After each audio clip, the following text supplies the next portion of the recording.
So, Sir Chua, what do you think of courtship today? And do you approve of ligawan through text? What do you think of that? Well, it depends, no? Everything is negotiated. Lahat to'y napag-uusapan. Ngayon, kung komportable ka na sa text lang nakikipagligawan, okay lang. Wala namang problema doon kung nakukuha ka lang sa text.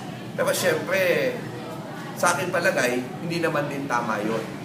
Bahala kayo sa buhay nyo. Pero para sa akin, mas epektibo na nakikita pa rin kayo.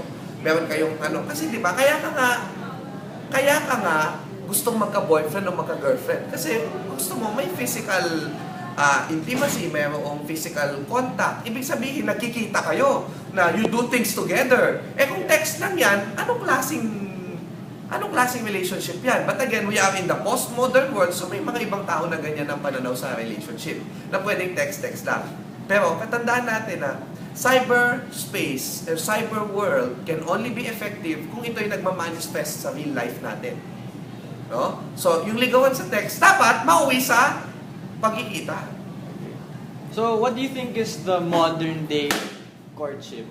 Modern day courtship. Ano ba yung modern day courtship? Okay, hindi na yung katulad ng dati na magsisibak ka ng kahoy, no? Pag minsan yung formal na pamamanhikan, pag minsan dinadama mo na lang. Ano ba, okay ba ako sa pamilyang ito? Okay ba ako sa kanya? Di ba? Tandaan natin na ngayon, negotiated talaga eh. You test the waters kung hanggang saan lang pwede yung relationship nyo. Kapag hindi na pwede, di na. But today, we use technology now. Yes, of course. Because technology, again, ako yung sa akin, yung technology, sa palagay ko, nakakatulong yan. Kasi kapag yung constantly, kahit nasa bahay na yung mag-shota, pwede pa silang mag-contact. No? And of course, may mga creative ways because of technology. Pwedeng magpapadala ka ng video to send you sa YouTube, ginagamit yan to send love messages, diba? Things like that, no? But again, kailangan mag-manifest siya in real life. Okay. Thank you so much, Sir Xiao. Thank you.